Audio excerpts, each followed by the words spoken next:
Hello friends, welcome back to my channel adventures with রাতুলে। মেঘালয় সিরিজের আজকে লাস্ট এপিসোড। গত কয়েকদিন ধরে আমরা এক্সপ্লোর করেছি শিলং, দেখেছি সৌরা বা চেরাপুঞ্জির amazing waterfalls, caves and valleys. আর আজকের দিনটা একটু স্পেশাল, কারণ আজ আমরা যাচ্ছি মেঘালয়ের তিনটে আইকনিক প্লেসে: living root bridge, Mawlynnong, Asia's cleanest village এবং লিজেন্ডারি দাউকি রিভার। সো আজকের এপিসোডে হবে নেচার, কালচার আর ইমোশনের একদম perfect combination. Let's begin the final journey of Meghalaya series.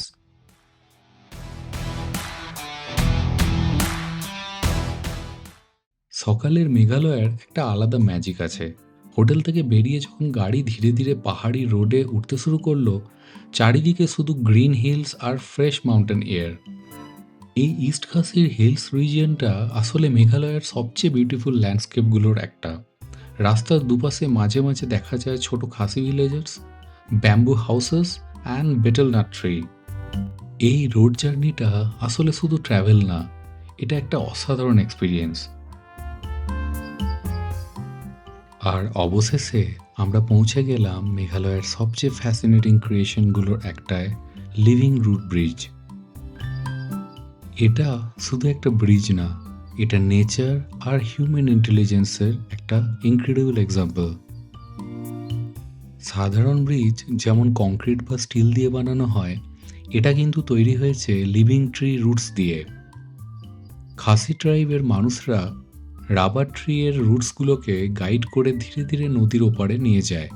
এই প্রসেসটা ইনস্ট্যান্ট না, কখনো কখনো 20-30 বছর সময় লাগে একটা ব্রিজ ফুললি ডেভেলপ হতে। কিন্তু ওয়ান্স ইট ইজ রেডি, এই ব্রিজ ইজিলি 100 বছর বা তারও বেশি টিকে থাকতে পারে। ইম্যাজিন করুন একটা ব্রিজ যা গ্রো করে, বাঁচে আর সময়ের সাথে আরও স্ট্রং হয়। এই লিভিং রুট ব্রিজ আসলে শেখায় নেচারকে ডিস্ট্রয় না করে নেচারের সাথে কোঅপারেট করেও ইঞ্জিনিয়ারিং পসিবল।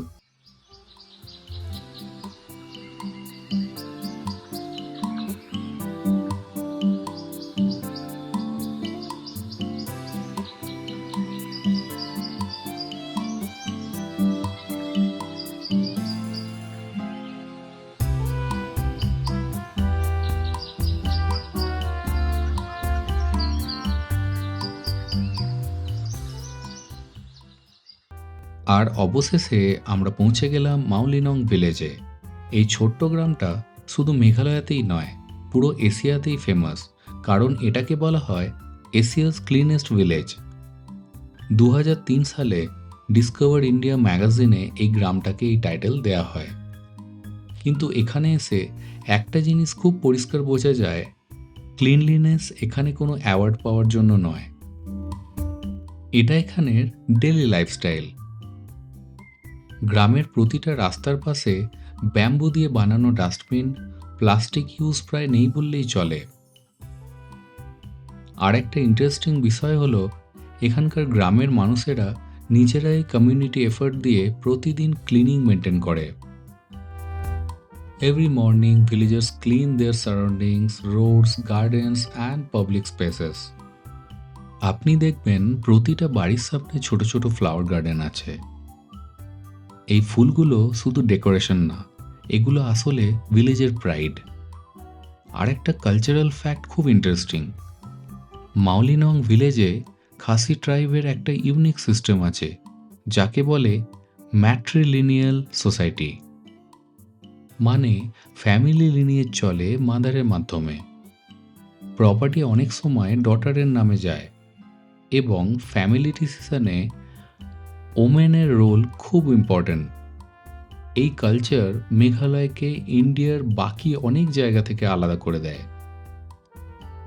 মাউলিনংয়ে হাঁটতে হাঁটতে একটা জিনিস মনে হয়, এটা শুধু একটা ভিলেজ না, এটা একটা এক্সাম্পল যেখানে নেচার আর হিউম্যান লাইফ পারফেক্টলি ব্যালেন্সে আছে। অনেস্টলি বললে এখানে এসে মনে হয় ক্লিনলিনেস কোনো রুল না, এটা একটা মাইন্ডসেট।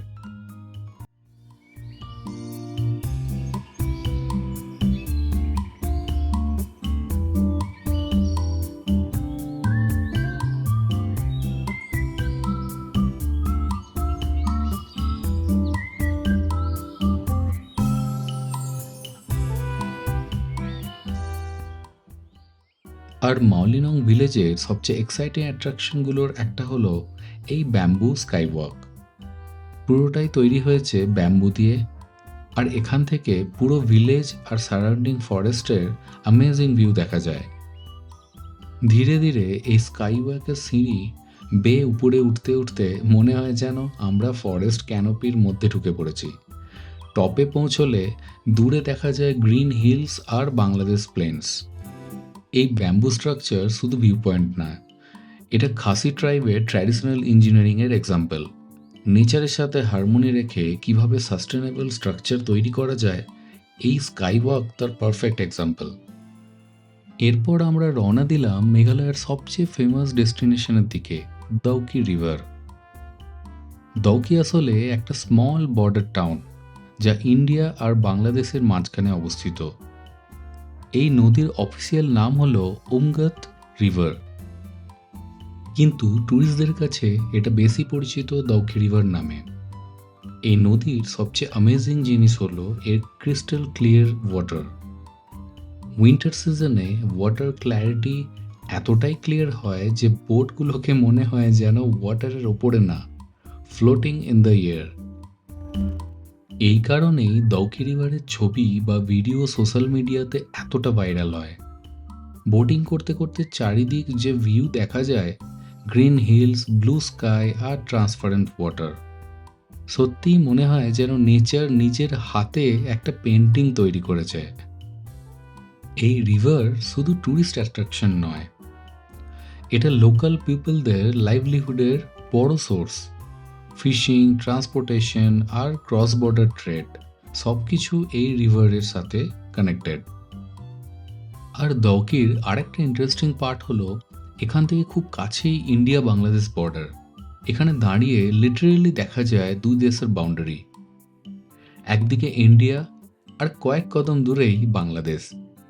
এই বর্ডারটা শুধু জিওগ্রাফি নয়, এটা দুই দেশের কালচার, হিস্ট্রি আর ট্রেডের কানেকশন। দাউকিতে দাঁড়িয়ে একটা জিনিস খুব ক্লিয়ার বোঝা যায়, নেচার কখনো বাউন্ডারি মানে না। রিভার একইভাবে ফ্লো করে, শুধু মানুষই লাইন টেনে বর্ডার তৈরি করেছে। আর সেই মুহূর্তে মনে হয় ট্র্যাভেল শুধু নতুন জায়গা দেখায় না, ট্র্যাভেল আসলে পার্সপেক্টিভ চেঞ্জ করে।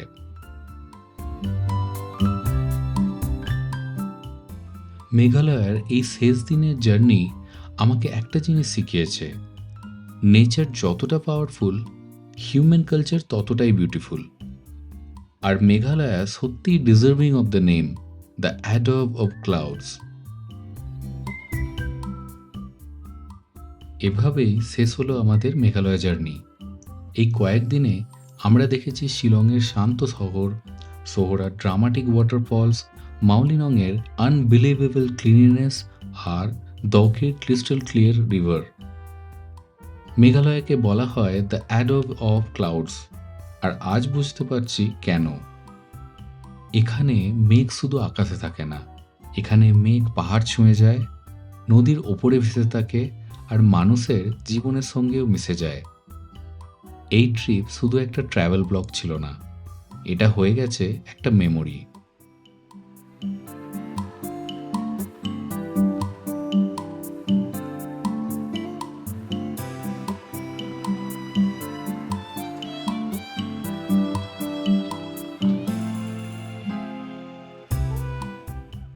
If you enjoy traveling with me through Meghalaya, please support the channel and stay tuned for next adventure. Until then, thank you for traveling with Adventures with Ratul.